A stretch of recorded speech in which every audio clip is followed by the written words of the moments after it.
of Students' Union at the University of London, where he was inspired to transform his home country, Sierra Leone. Since that time, he has implemented his beliefs into practice and worked hard to make Sierra Leone's potential a reality through SRL, that's the Sierra Leone Limited, and his other activities. He strongly believes in the power of the people of Sierra Leone, especially in regards to contributing to the socio-economic and success of the country. With John at the helm, Mr. Cisse at the helm, Sierra Leone is consistently one of the largest employers in Sierra Leone. Again, if he can do that, you all know he can manage Sierra Leone. The company is dedicated to the social and economic well-being of thousands of Sierra Leoneans.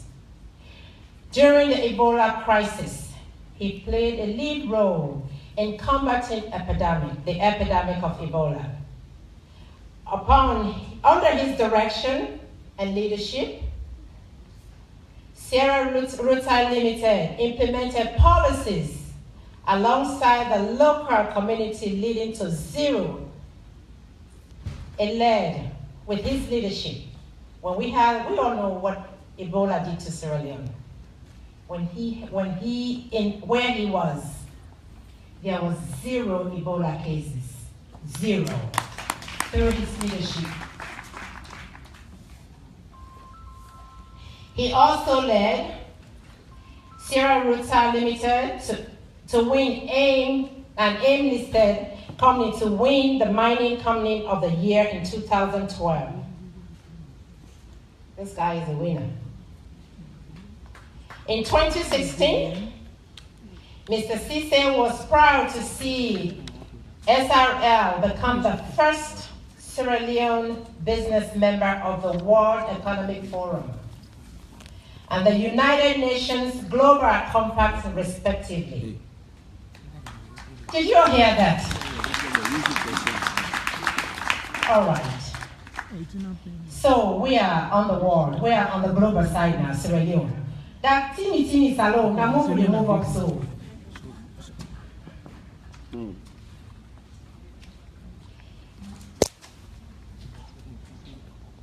So under leadership, we don't have to have English, eh? Okay, we don't really can. So under leadership, we don't get this global impact. It pledged the implementation of universal sustainability principles. If you get anything where you're not able to sustain them, you don't get them because you lose them easily. John is deeply committed to ensuring Sierra Leone is on the progressive development trajectory via the implementation of the Sustainable Development Goals and Agenda for 2030. John has enjoyed a career in mining and business spanning over 20 years with, when I all know DBS, BB company. With DBS to the American Mineral Affairs, now that is part of the First Quantum, across 10 African countries. As an experienced advisor, John has served as president of the Sierra Leone Chamber of Mines and regularly counsels the Sierra Leone government on mining-related issues. Mr. Cisse holds a BS honors degree from the University of London and an MBA from the University of Surrey. Ladies and gentlemen, tonight, one thing that I know for sure is that I am grateful, I am proud, I am elated to be part of this movement. And if you are grateful to be here, ladies and gentlemen, please stand up and put your hands together to welcome our leader, the one and only Mr. John Bono Sise for Better Sierra Leone. Thank you.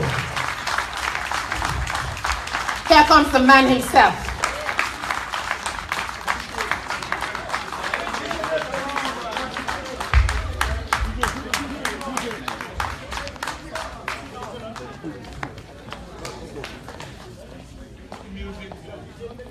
Please sit down.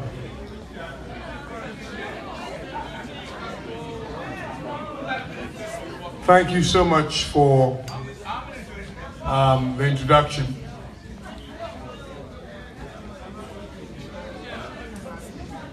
It's a real privilege to be with all of you this evening.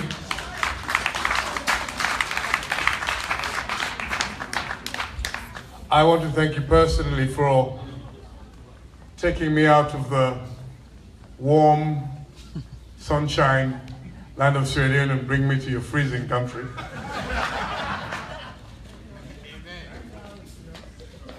But we're after something great. And I know that you are here today, and I respect the fact that you've taken your time out on a Sunday evening to come and listen to me. And I'm humbled by that. But I know fundamentally that it is not me you are here to listen to. I know you're here because you are people that care about Sierra Leone.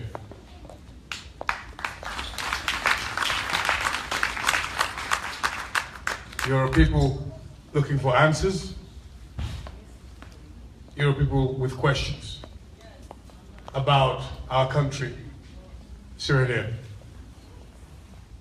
Well, before I go into my speech, and I am conscious of the fact that it's 50-50.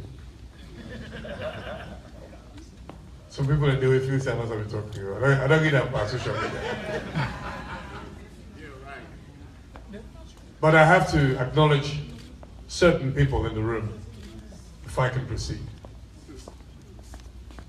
You know, the J4BS group, thank you, by the way, Mrs. Sam, for that excellent introduction, has worked very hard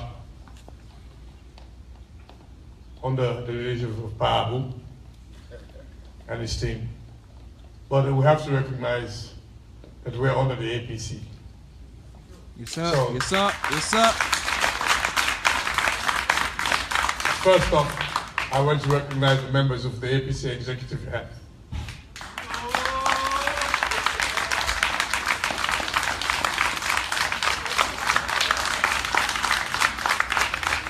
I want to thank them for their openness, because of course they have to be open to everybody without favoritism, allow everybody to have the opportunity to put their case and put their mind to the people. And I thank them for their impartial leadership.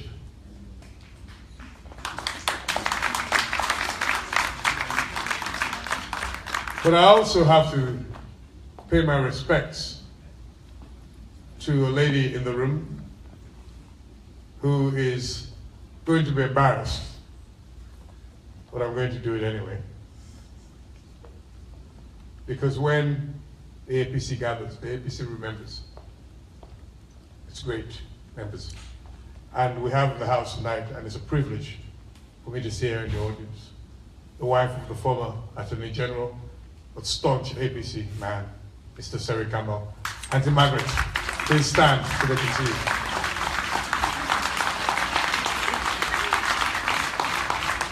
And of course, you're getting Tianga's daughter next round. Nana, Seri Campbell. So in some ways, I feel that the pine self, they hover around. They look at me, say, hey, John, it's terrible. But you know, our country is a great country. Let me report to you in case you've forgotten. It's a fantastic country. It was appointed by God in an idyllic position in the world. And we were not put there by mistake.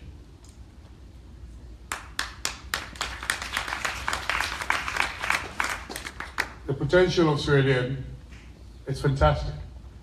If you think about the wealth that it has naturally, the kind of people it has naturally, the way with over 20 different dialects, we are united nationally. There are very few countries that can boast of that.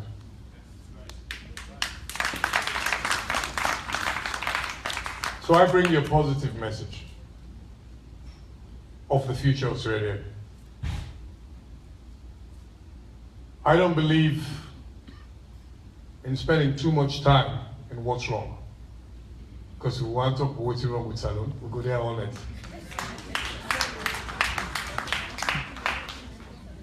And it's in the way wrong with Salone, but we're all responsibility. We recognize what we're going to do, but we also recognize how we're going to change. Because analysis of what's wrong, just to keep you hooked to the past. Plans for the future, that's what I'm interested in. Sierra Leone, since independence, we don't go through several stages. We don't go through the stage where we just think, waiting for them.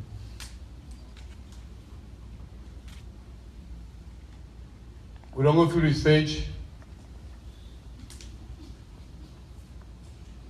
where we just say, waiting for them. Now we're not a generation.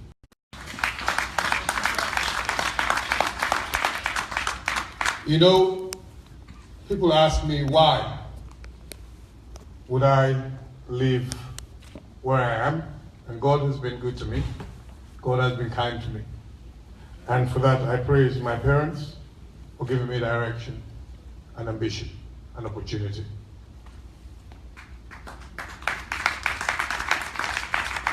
Why do I want to go into public life? Like most of you,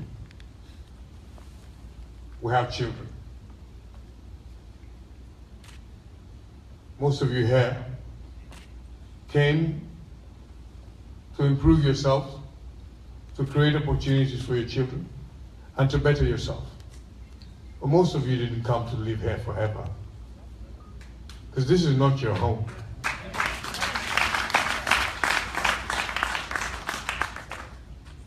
But you want a country to go back to, that you already love your country, so the question is not whether you can love it.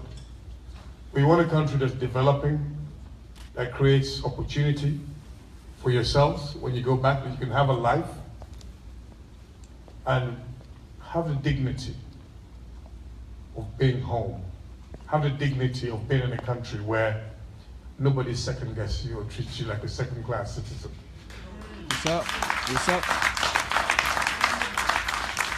Have the dignity of knowing that whatever you put your mind to, you can achieve and is achievable. And it's your right. Have a place where you don't have to worry about what the other person thinks. You are who you are. Your history and your culture is something to be proud of and to celebrate without being ashamed of it. But more importantly, you want a country where your children can go back to and call home.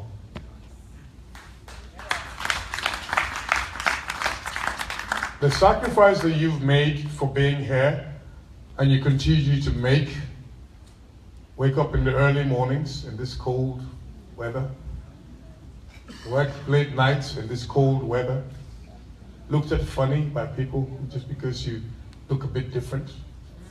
All that sacrifice to put your kids through school so they can get a great education. You don't want them to use all that sacrifice to oil and develop somebody else's economy. You want them to develop your own.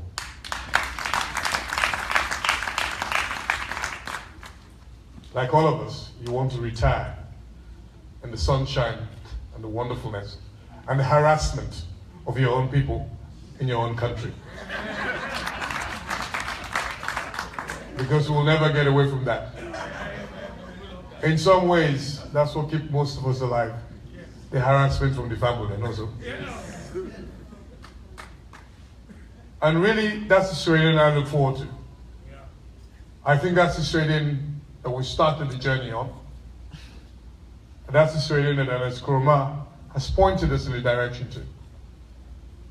You know, when Ernest Koroma took over power, there was a lot of things that was wrong in that country. And there's a lot to complain about. There's always going to be a lot to complain about. You're in a country that's had a democracy for over 250 years. But I tell you, the complaining is a lot here. So please, in a country of 55 years or 56 years, there'll be some complaining. So we have to put things in context. That is not to excuse where we are. It's to accept the reality that nation building takes some time. We can accelerate it by what we do and how indignant we get with the things we shouldn't tolerate in a modern age. But I'm here for a very simple reason, and that's to speak to the hope that is Sierra Leone, the promise that is Sierra Leone. Like most people here, I also lived out of Sierra Leone for most of my early life. I never go Shway, primary school, like they want to go run SAP or the other kind of school. Moridin. Somebody they're there, one or two there. Now they apply school in St. Louis, Charles Luanga, like Kenema. And St. Paul's. But we come, we go school, we start to go school, you know. When I can tell but by my English, I speak that better English person than I London English, to the American English.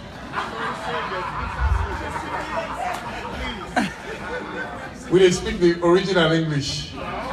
When we cross the water, I can't put that for it. You know, and I spent time growing in London, went to school there, went to university, started my career there. But I always knew I had to go back home at some point. Because my parents made a sacrifice for me to be educated outside Australia. My father, I remember on his 2 days before he died, said he regretted that he didn't become a doctor or somebody that could have stayed in his village and helped his people more. But his regret was our benefit in a sense, because he sacrificed his life to educate myself and my 4 other brothers. And I promised him then that I will go back home.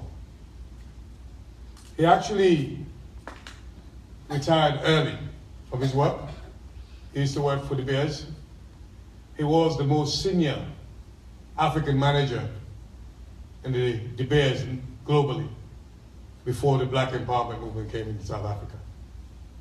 But I remember he told me once that the owners of the Bears, they are Oppenheimers at the time, told him that, Joe, you can never be a director of the Bears, although you're qualified to be a director of the Bears, because you're a black African man, and the Bears was a South African company under apartheid. And the pain that he felt. So he took early retirement to go home because he felt he sacrificed too much away from his own people. Unfortunately, 3 months later, he died. And I had promised him that I would go back home. And his dreams I will fulfill, his promise to his own people I will fulfill. And that was why, in 2000, I decided to leave London and everything and go back home and start a Sierra child again. But in my time there, I've learned how wonderful our people are. We're a nation that's seen so much strife, not because of the ordinary person. I have no complaints about the grassroots. I don't complain about people hustling for their daily bread. What do you expect them to do? I have a lot of complaint about the wealthy. I have a lot of complaints about the powerful. It is because of the powerful and the wealthy and our selfishness. That's why Sierra Leone has gone through what it's gone through.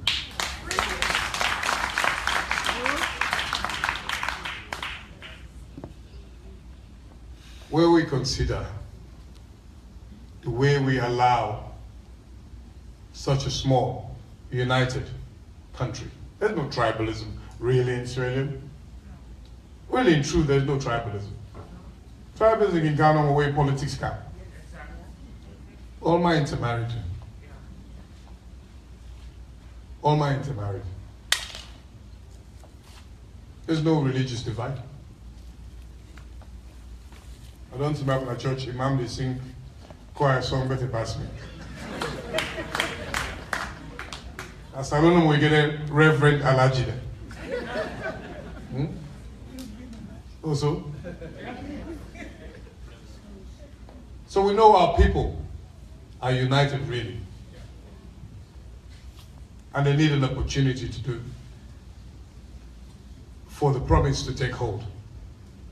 And that's the future that I think I represent.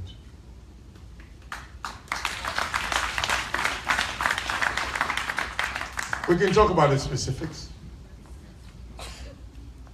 We have a significant issue with our education system. But it's sort of not a surprise when you think about what has happened, when you think about the lack of resources, when you think about the brain drain that has happened to the country through the war years, after the war years. You know, after the war years, you have to build an economy. But there wasn't that many opportunities, so people left. And it takes a while for confidence to return, for people to return. And I actually saw people returning. If you take from 2006, 7, 8, 9, 10, 11, you all know a lot of people were going back home because the economy showed signs of recovery under Ernest Koromai's leadership. Then we had, of course, the unfortunate instance of being a primary economy, global economic crisis. And as we fought with that, we had Ebola. Unprecedented. And I remember, I've been there at Washington. We came for the African American Summit. I go to my hotel, I put CNN on, Mr. Wait for Kobonado. When they begin to talk, say, if you go, at the time we were supposed to go meet with Obama, say, this screening, I say, you know, it's not easy.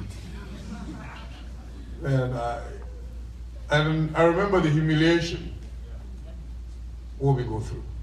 Every time you left Salon, every time you go any country, the way they pull you out, it wasn't easy.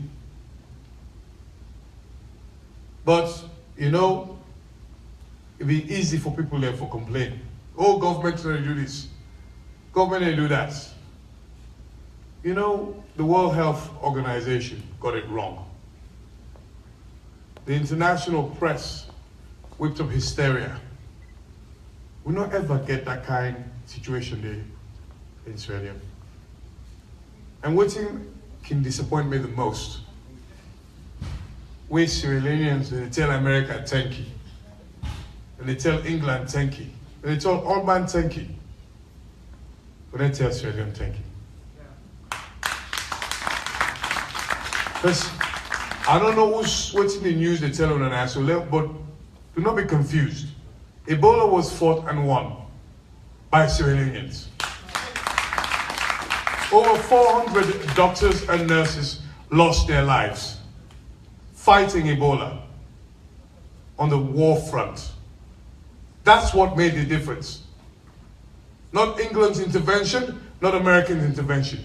It was Sierra Leonean doctors and nurses on the front line dying to save their own people. Well, because we get this thing, we're on my better pass we. We know to respect Usa William and die. There should be a massive memorial put in memory of all those people that sacrificed so much in Sierra Leone. Yep. And by God in power, we do it. You know, the economy of Sierra Leone is challenging. 50% of the economy, at any time, a government can influence. The other 50% is existential. The Ceylon government are going to control the price of oil. They're not going to control the price of rutile or iron ore. No matter who that in our government. But it can do some things. It can diversify the economy. It can remove our dependency on mining and train our people. It can believe in our human capital and develop it. It can reform the education system to support a growing economy. I mentioned yesterday, you know, 15 years ago, it was okay to study conflict management and post-war reconciliation. It's not okay today. Because the future is really not about conflict management. We need for change our education system to reflect the economy we want to build 20 years ago.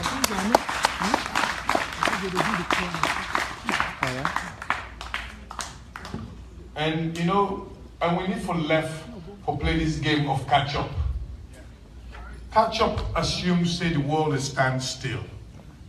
The world is moving. You cannot catch up. We get for leapfrog. We begin and they're in serious disadvantage if we don't bring them into the internet generation. Why not they? Out of we good hats, we can send books, no build library.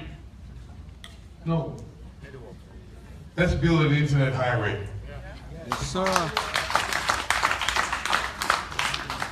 You know, I can always say the new Sierra Leone that I want to see, connectivity to the internet is a right. It's a human right for every Sierra Leonean child in school. Because to exclude them from the internet generation is to exclude them from the future.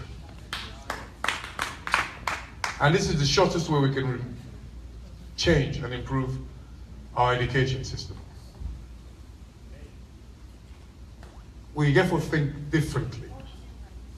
We get to think out of the box. We not go for wait stage one the way they before die, before we come with new idea. If you did before and your idea and you walk, there, step aside.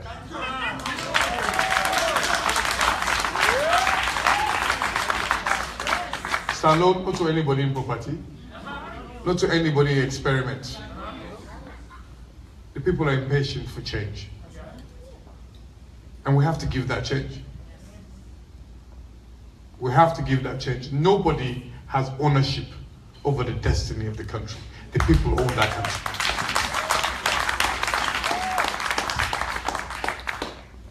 And politics is not for the rich. Any policy or anybody who feel say they want to trickle down economics, well, let it go. We don't have that time. We have people who wake up every day and don't know where the next meal is going to come from.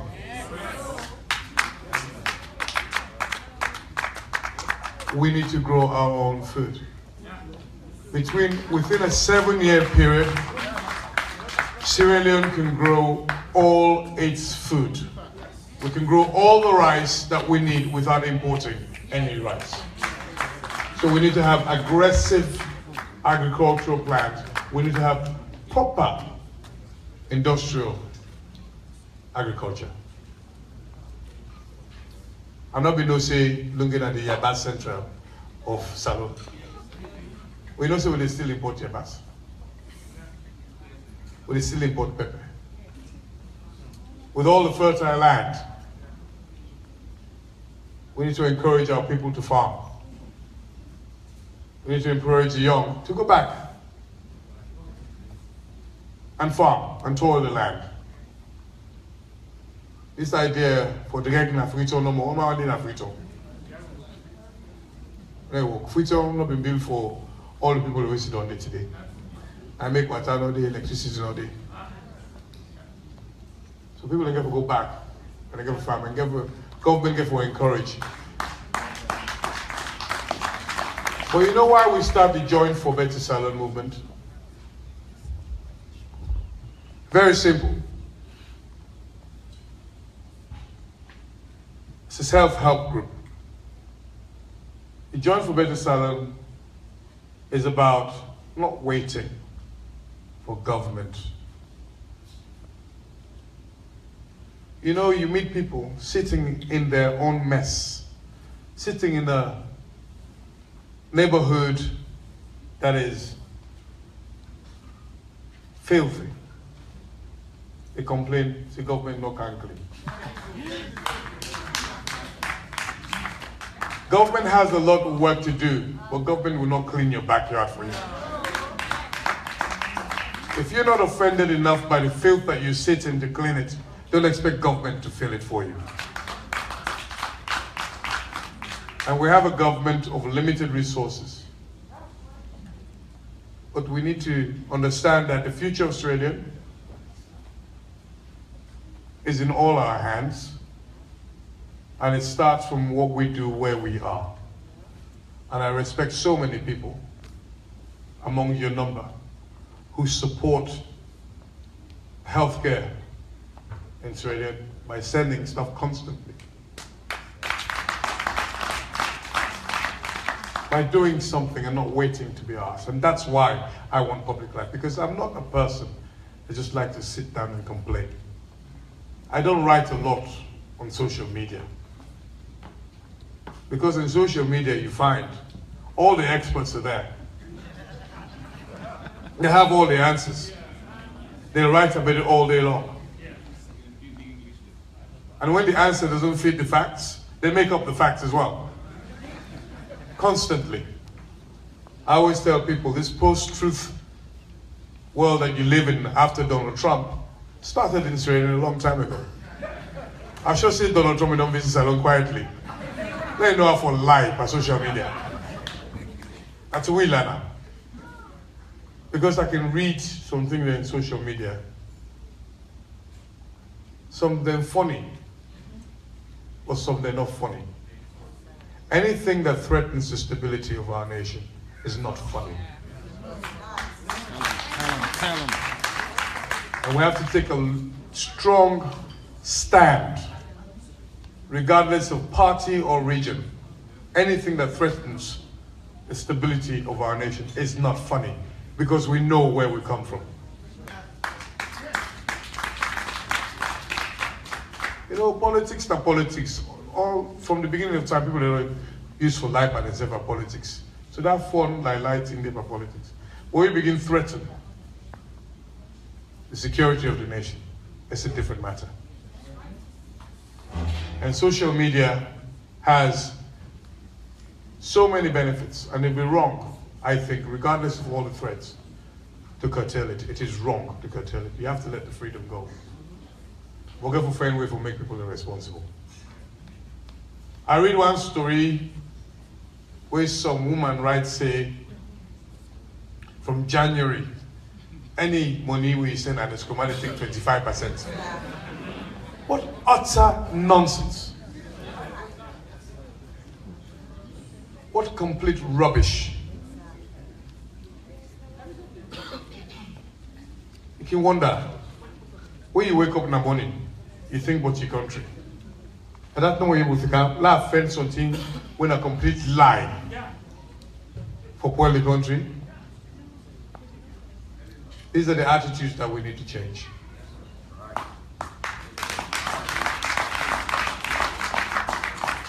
But there's great hope for the future of Sierra Leone. We get a fisheries department where we'll not really see the benefit of it. We'll stop, we Chinese party there for thief the fish, and we'll bring that processing come on board. Rough estimate says that we can bring between $300 to $600 million a year of investment, of revenue into Sierra Leone by correcting our fishing. That's a great opportunity to change the economy for the future. God, like we so much, He gave us one of the most idyllic geographic positioning in terms of distance to North America, Europe, South America. It went one stage further. It gave it the deepest natural harbor in Africa. That's a natural asset. That's an asset that doesn't diminish, deplete, like iron ore, rutile, gold, or diamond. And I would say we port area not congested, but we not for allow congestion, for deny the country the benefit, for really build a proper transshipment port.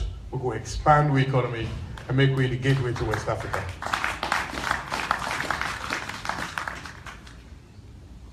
The opportunities in Sierra Leone are fantastic. You know, I've worked in over 10 African countries. In terms of, some get more past we, but in terms of if we put we mind and we decide for work, time it will take Sierra Leone for they develop properly into a middle earning, independent, economically independent country is shorter. Because there's only 7 million of us. Not a lot. But you know, the funny thing is we don't have to change 7 million people. We need to change 7,000 people. We need to change 7,000 people who believe in the future of our country, who are prepared to lose everything and steal from the poor, who are prepared to fight corruption. You know, corruption, they can always confuse them. Corruption, not to Bora, not to Cola. The difference.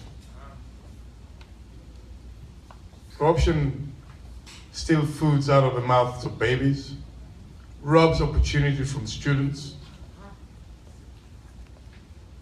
Corruption is a simple thief. No, not call it any other way. A simple thief. No way to know if we explain them, no other way for justify them, because now you fumble, now you party. And one of the problems down there in a salon. We all get standards where they apply to all men, as we own. We'll talk about rule of law, okay. Law bring the law down hard on the Okada driver, the taxi driver. Were you the balance for pay your tax? Are you okay because you get small? Again, party them for left you. The rule of law applies to everybody. Until we get those fundamentals correct, we cannot develop the nation. Because again, I will say to you, the economy of Australia is not that complicated. If I take, for example, we were there, so if I remove from you today your credit card, pull it out of your pocket. Your mortgage, I say, no, mortgage not there, you go, no. Your HP for your mortgage, pull out. No, HP not there again. Life could change radically for all man in America. America will collapse in itself in an instant. In Sierra Leone today, if you want to build a house, you build it yourself. There's not really any mortgage system, affordable mortgage. You go to the bank, they charge you 24% for 2-year loan. Whose business will they get with them make you pass 24% for pay that loan day and survive? We don't really have any proper public with HP or debt or credit. So we have to look at how do we do that. The first thing is we have to bring proper commercial laws and commercial courts. Because part of the problem, where you go take debt, where you not, because I don't like to pay debt. We can talk like say we problem and an external problem. What's the external problem now? Now we said, so I don't like to pay debt. They like to take debt, but they don't like to pay. You know, they will do some microcredit in there. Somewhere I go tell him about it. So when I go take that microcredit, and one man say, but me, I'm not going to take the microcredit because I'm going to pay him back. He said, no, you're not going to pay him back. Which man, and then no one tell you saying gift. I make it call him microcredit. You take out no more, you're not going to pay him back.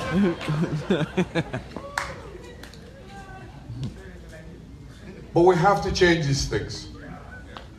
Because we need for people then, because if you earn $1 in a system that has credit, and you have debt, affordable debt, your dollar can go to $4 in terms of the impact it has. That creates a lot of jobs. Una there so, before I send the money to that cousin, that boy, that uncle, for bills, where you go find out, say, something else don't happen to the money. You get to build from a reputable company, buy off a plan, take a mortgage, collapse. This is how we build the middle class in Sierra Leone. Without credit, let me tell you, there will never be a middle class in Sierra Leone. Without long-term debt or mortgage, you will never have a middle class, because nowhere in the world has there been a middle class without debt. So we have to focus on these things. They're painful. It curtails a lot of our rights, or our perceived rights. And we all have to become visible to the system. We have to pay our taxes. In Sierra Leone, a lot of us don't pay taxes. Because somebody that pass in the brand new Range Rover 001 something, whatever. But you know they know side the money they come out. But every month they get other one. We don't like paying taxes in Sierra Leone. And we need to deal with that. We have to. Fundamentally, I know we have a Q&A session, so I won't talk long. But fundamentally, this is where we are. As Sierra Leoneans, we need to decide, very simply this. We can either use our personal convenience, our personal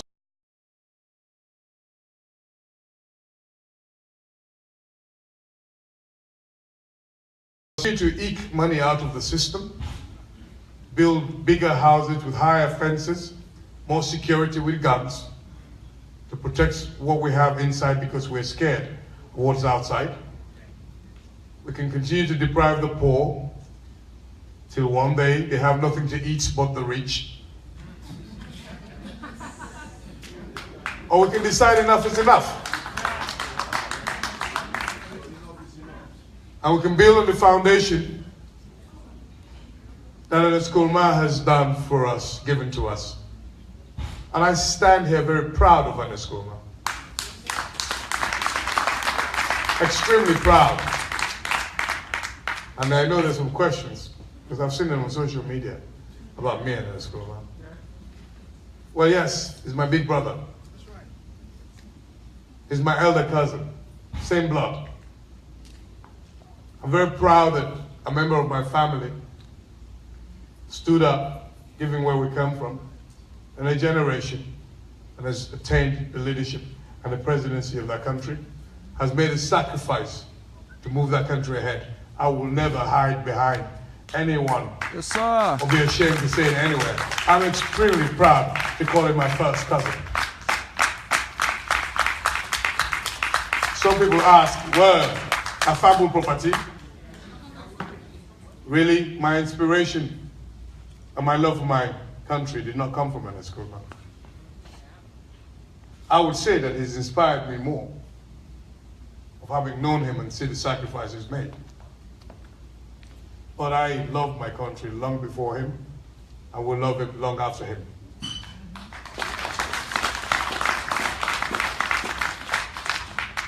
And anybody in America who dares to ask the question, then really, you don't read what happens in America. Let's just go past your last 10 presidents and see what names reoccur.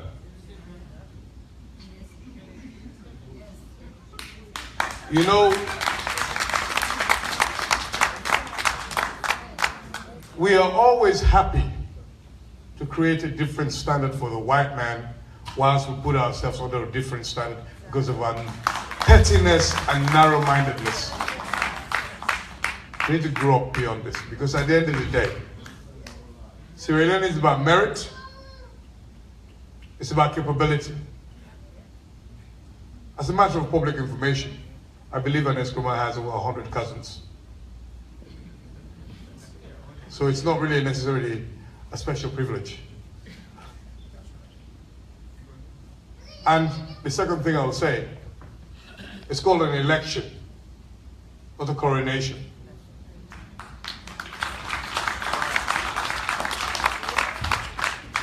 But if that is people's biggest concern and their biggest negative, then I accept it with open arms. But let me reiterate, we come from a country that's wonderful. We come from a country that's going through growing pains. We come from a country where the ordinary man in the street is no longer prepared to vote just on tribal or regional basis. They're prepared to vote on what is right and the future, what will bring real development. 2018 is not about APC or SLPP. It's about Sierra Leone. And in your mind, you have to make a decision.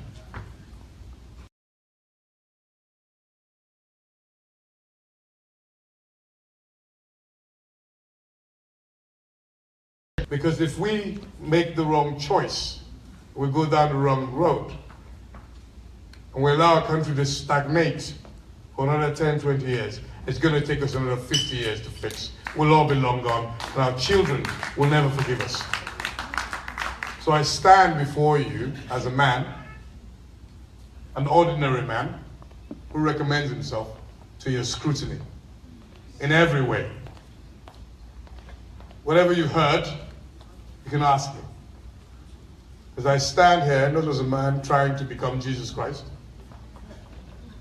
This is an ordinary man who believes his country can do better in the future. And I thank you for your audience. Thank you very much. Thank you.